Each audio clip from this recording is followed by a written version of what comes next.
नमस्कार, Chanakya IAS academy के daily current affair session में आपका स्वागत है। आज है 28 नवंबर और 28 नवंबर से जितने भी महत्वपूर्ण प्रश्न बनते हैं हम उन पर चर्चा करेंगे। हमारा आज का पहला प्रश्न है, हाल ही में बुकर पुरस्कार 2023 किसने जीता है? पॉल लिंच, चेतना मारू, अन्ना बर्न्स या फिर इनमें से कोई नहीं। तो अभी हाल ही में बुकर पुरस्कार 2023 पॉल लिंच ने जीता है। पॉल लिंच जो एक आयरिश लेखक हैं ने लंदन में एक समारोह में अपने 5वें उपन्यास पैगंबर सॉन्ग के लिए 2023 का बुकर पुरस्कार जीता है। बुकर पुरस्कार उपन्यास साहित्य लेखन के क्षेत्र में विश्व का अग्रणी साहित्यिक पुरस्कार है। इसकी स्थापना 1969 में यूके में की गई थी। आरंभ में यह पुरस्कार राष्ट्रमंडल के लेखकों को दिया जाता था, लेकिन अब यह सभी मूल के लेखकों को दिया जाता है। हमारा आज अगला प्रश्न देखेंगे, विश्व जलवायु कार्रवाई शिखर सम्मेलन 28 का आयोजन कहाँ किया जा रहा है? टोक्यो, दुबई, कतर या फिर इनमें से कोई नहीं। तो अभी हाल ही में कोप 28 का आयोजन किया जा रहा है जो कि दुबई में आयोजित किया जाएगा। विश्व जलवायु कार्रवाई शिखर सम्मेलन दुबई, संयुक्त अरब अमीरात की अध्यक्षता में 28 नवंबर से 12 दिसंबर तक आयोजित किया जा रहा है। ग्लासगो में कोप 26 के दौरान प्रधानमंत्री ने जलवायु कार्रवाई में भारत के अभूतपूर्व योगदान के रूप में पंचामृत नामक 5 विशिष्ट लक्ष्यों की घोषणा की थी। प्रधानमंत्री ने उस अवसर पर मिशन लाइफस्टाइल फॉर एनवायरनमेंट की भी घोषणा की थी। हमारा अगला प्रश्न देखेंगे, हाल ही में किस संस्थान ने खसरा और रुबेला टीका मावेला विकसित किया है? Indian immunological serum institute, IISER या फिर इनमें से कोई नहीं। तो अभी हाल ही में इंडियन इम्यूनोलॉजिकल्स ने मावेला नामक टीका विकसित किया है। इंडियन इम्यूनोलॉजिकल्स IIL ने बच्चों के लिए खसरा और रुबेला वैक्सीन मावेला लॉन्च किया है। वियतनाम के पॉलीवैक इंस्टीट्यूट के साथ साझेदारी में विकसित एक लाइव एटेन्यूएटेड MR वैक्सीन को तमिलनाडु के उधममंडलम ऊटी में IIL division human biological institute के 25वें समारोह के हिस्से के रूप में लॉन्च किया गया था। हमारा आज अगला प्रश्न देखेंगे, हाल ही में केंद्र सरकार द्वारा आयुष्मान भारत स्वास्थ्य और कल्याण केंद्रों का नाम बदलकर क्या रखा गया है? आयुष्मान आरोग्य भारत, आयुष्मान आरोग्य मंदिर, आयुष्मान जन आरोग्य या फिर इनमें से कोई नहीं। तो अभी हाल ही में आयुष्मान भारत स्वास्थ्य कल्याण केंद्रों का नाम बदलकर आयुष्मान आरोग्य मंदिर कर दिया गया है। केंद्र सरकार ने आरोग्यम परम धर्मम टैगलाइन के साथ आयुष्मान भारत स्वास्थ्य और कल्याण केंद्रों का नाम बदलकर आयुष्मान आरोग्य मंदिर कर दिया है। हमारा अगला प्रश्न देखेंगे, हाल ही में अंतर्राष्ट्रीय चीनी संगठन की अध्यक्षता किस देश को सौंपी गई है? भारत, अमेरिका, जापान या फिर इंडोनेशिया। तो अभी हाल ही में अंतर्राष्ट्रीय चीनी संगठन की अध्यक्षता भारत को सौंपी गई है। भारत 2024 में अंतर्राष्ट्रीय चीनी संगठन के अध्यक्ष के रूप में कार्यभार संभालेगा। दुनिया के सबसे बड़े उपभोक्ता और चीनी के दूसरे सबसे बड़े उत्पादक के रूप में यह नेतृत्वकारी भूमिका वैश्विक चीनी क्षेत्र में भारत के बढ़ते प्रभाव को दर्शाती है।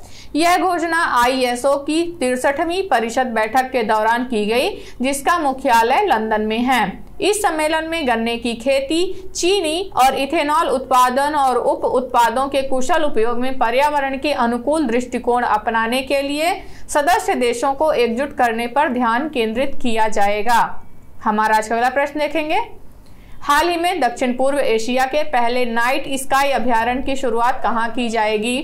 हिमाचल प्रदेश, लद्दाख, कर्नाटक या फिर गुजरात। तो अभी हाल ही में हुई घोषणा के अनुसार दक्षिण पूर्व एशिया के पहले नाइट स्काई अभ्यारण्य की शुरुआत लद्दाख में की जाएगी। लद्दाख में दक्षिण पूर्व एशिया का पहला नाइट स्काई अभ्यारण्य शुरू होगा।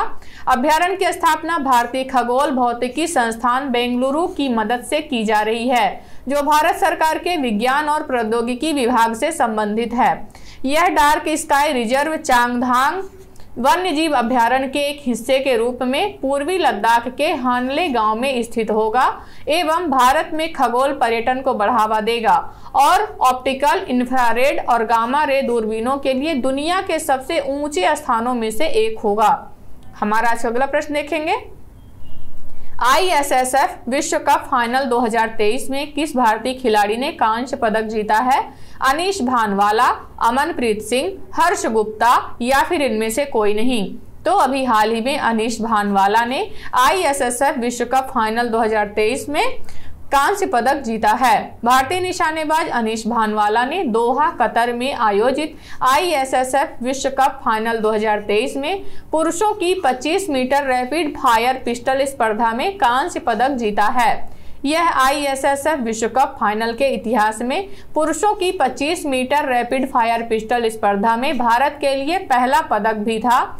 ISSF विश्व कप फाइनल 2023 राइफल, पिस्टल और शॉटगन निशानेबाजों के लिए आयोजित किया जा रहा है। हमारा आज अगला प्रश्न देखेंगे। हाल ही में किस राज्य में भारत का सबसे बड़ा टाइगर रिजर्व बनने की घोषणा की गई है? महाराष्ट्र, मध्य प्रदेश, राजस्थान या फिर उत्तर प्रदेश? तो अभी हाल ही में हुई घोषणा के अनुसार मध्य प्रदेश में भारत का सबसे बड़ा टाइगर रिजर्व बनाया जाएगा। एक ऐतिहासिक विकास में मध्य प्रदेश का दमोह जिला देश के सबसे बड़े बाघ अभयारण्य का घर बनने की ओर अग्रसर है, जो वन्यजीव संरक्षण प्रयासों में एक महत्वपूर्ण प्रगति का प्रतीक है। केंद्र सरकार ने दमोह में दुर्गावती अभयारण्य के साथ नोरादेही अभयारण्य के विलय को मंजूरी दे दी है, जिससे 2300 वर्ग किलोमीटर में एक विशाल बाघ अभयारण्य का निर्माण होगा। केंद्र सरकार द्वारा विलय को मंजूरी देने वाली अधिसूचना जारी करना भारत की समृद्ध जैव विविधता के संरक्षण और सुरक्षा के प्रति प्रतिबद्धता को भी दर्शाता है। हमारा आज का अगला प्रश्न देखेंगे। हाल ही में किस भारतीय कंपनी ने PRSI राष्ट्रीय पुरस्कार 2023 जीता है? NHPC लिमिटेड, भारतीय एयरटेल, NTPC या फिर इनमें से कोई नहीं? तो अभी हाल ही में NHPC लिमिटेड ने PRSI राष्ट्रीय पुरस्कार 2023 जीता है। भारत की अग्रणी जल विद्युत कंपनी NHPC लिमिटेड ने PRSI राष्ट्रीय पुरस्कार 2023 में वार्षिक रिपोर्ट में श्रेणी में दूसरा पुरस्कार हासिल किया है। नई दिल्ली में public relations society of India द्वारा आयोजित अंतर्राष्ट्रीय जनसंपर्क महोत्सव के दौरान NHPC को यह सम्मान प्रदान किया गया।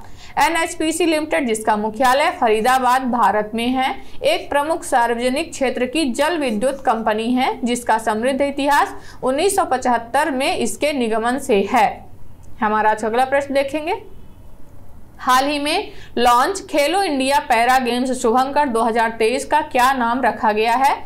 बीवर, उज्ज्वला, रैकून या फिर इनमें से कोई नहीं? तो खेलो इंडिया पैरा गेम्स शुभंकर का उज्ज्वला नाम रखा गया है। केंद्रीय युवा कार्यक्रम एवं खेल मंत्री अनुराग ठाकुर ने खेलो इंडिया पैरा गेम्स का लोगो और शुभंकर लॉन्च किया है। इस खेल का शुभंकर उज्ज्वला को बनाया गया है, जो कि एक गौरैया है। तो ये रहे आज के हमारे कुछ महत्वपूर्ण प्रश्न। आशा करते हैं चाणक्य IAS एकेडमी द्वारा चलाया जा रहा करंट अफेयर्स सेशन आपको पसंद आ रहा होगा। हमारे ऐसे और भी कंटेंट से जुड़ने के लिए चैनल को सब्सक्राइब करें और बेल आइकन दबाना ना भूलें। धन्यवाद।